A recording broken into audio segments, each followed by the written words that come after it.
This lesson is on connecting to MySQL from a PHP program and then selecting some information out and displaying it on the window. So I have a program up here that I've written, and I've pre-pasted the URL up here, and I'm going to hit the Enter key to run it. So voila. This is the program that connects to a database and gives us some data of the authors who live in California. Let's go look at the code. Here we go. So I initiated this program right from the address bar. So let's go down. And this is the basics of how you make a connection to both MySQL and a particular database. There is a function called MySQL_connect. Now you pass it the server name, which is localhost in this case, the user ID, and the password. Usually a user ID and password will be more sophisticated than root and blank for a real user on a database. But for the way we're running off of WAMP or MAMP, this will be fine. So what it does is it runs this function using this login information, and it returns a pointer, if you will, a database connection to our connection. And this has to be good. If it's bad, we get unable to connect to the database. And here's how we ask if it's bad. If it's not $DB, if we didn't get a good connection, then print out some kind of message that tells you it didn't work. Now, the database name is just test. I showed you that on phpMyAdmin. I guess we can go back there if we can find that quickly. Here. phpMyAdmin shows us our database. And we're using the BookPub database here, for example, in the class. It brings up the various databases that are here, and one of them is called test. So I clicked on that, and we have those 4 tables we've been dealing with in the previous chapters. Authors, books, so forth. Author is what we're selecting from right now. Let's go back to the code. Now, so we connect to the test database, and we use the select_db, really the MySQL select_db. And we pass it the DB name, which I set up here. And it returns also the success or failure Boolean that lets us know whether we then we put out a message that says we were unable to select our current database. We might have gotten connected to MySQL, but we didn't get connected to the particular database that we passed in this string over here. So let's move on.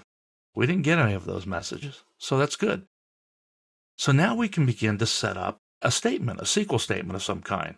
And I'm just going to do a select statement here so we can see some results.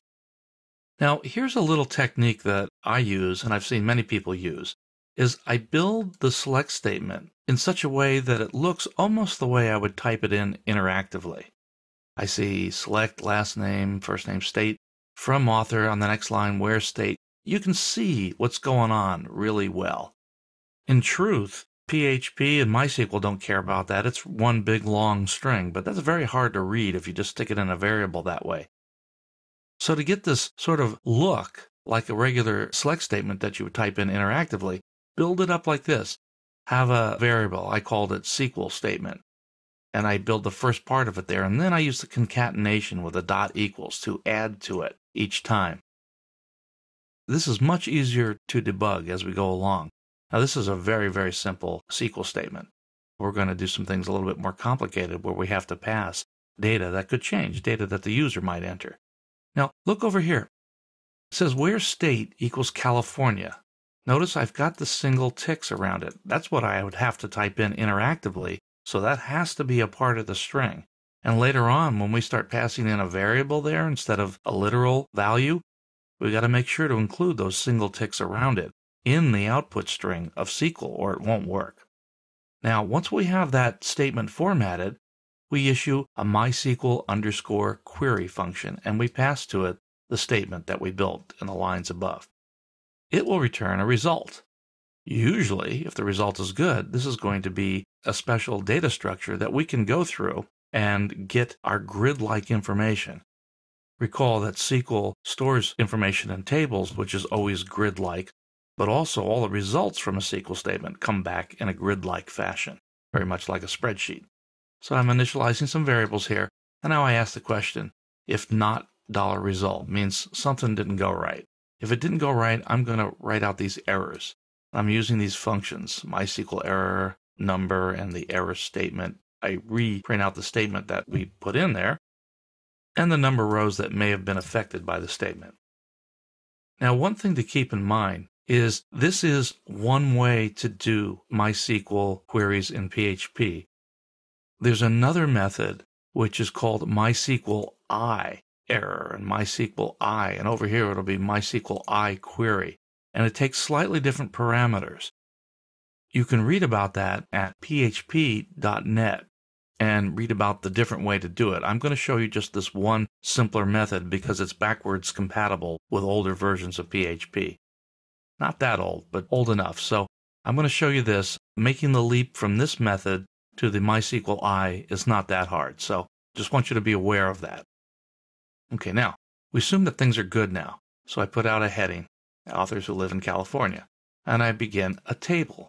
Formatting SQL results in a table is usually a good idea. In fact, we've already done that with a file before when we had to limit the file with delimited strings. So we're sort of replacing that and doing it this way. Now here's another MySQL function, MySQL num rows. I'm getting the number of rows that came back from the result object. How many rows are in that grid? We can use that down here in a for statement to know how many times we have to loop through the information in this internal grid that's stored in this $result area. And so we want to go through essentially one row in the grid at a time. So I start with 0, go through I until it's num results, and bump it up. It's a standard for loop. We've seen this a number of times. You recall this little method here where I use the modulus to find out when we have an alternate row, so we get different background colors. I've done this in a number of examples, so I just left it here. Makes it easier to read. Here's the next key statement, MySQL fetch array. There are other statements, but this is a good one. And it goes against the result, and it basically takes one row off the top of the result. If we have a grid like a spreadsheet, it takes the first row the first time it's issued and sticks that row in a $row variable. Now, don't be fooled by the simple name. This $row is an array of information. It's actually, let's go back up to the statement, it's this array. It has last name, first name, and state in it. Whatever we selected in the select list, it's going to be an array that holds element 0, element 1, element 2. If I select 20 columns, all 20 columns will be coming back in that $row array. Now, we're used to selecting from an array by looking at a number like 0, 1, 2. But this is an associative array, which means we can use a word to go retrieve the value. That word, of course, has to be unique. It's a key word. So what is used is the column name. This string has to be equal to the column name for the last name column. And when we pass that to the row array, it will return the value that got returned from that column on that row. So I see the last name, first name, and state. It's pretty straightforward. It's almost monkey see, monkey do. You can just go through this and put the column names in here, pull them into a variable of the same name, basically, as the column name, and off you go. Now, here in the output display area that I was building the table in, now I'm ready to write the cells of information. In fact, up here I wrote the beginning TR with the different background colors. So I can write the last name, first name, state, and then I end the row. When we're done with this loop, this is the thing that ends the loop, I have to remember to put the output table tag in there. And then we go all the way down, and just at the very end, the last thing I do is I put out a totaling. The number of rows in the results was my row count. Now that was a row count up here that I was maintaining within the for loop. We put that in output display, then print it, and it all works beautifully. We'll go back to the output just for a moment. That's the PHP MyAdmin. Here's the output to the statement, and here you see it. Let's run this one more time. We have the number of rows and the results is 15, and we see all the results. All right, that ends this presentation on connecting to the database, to MySQL, and then to your particular database and doing a select statement.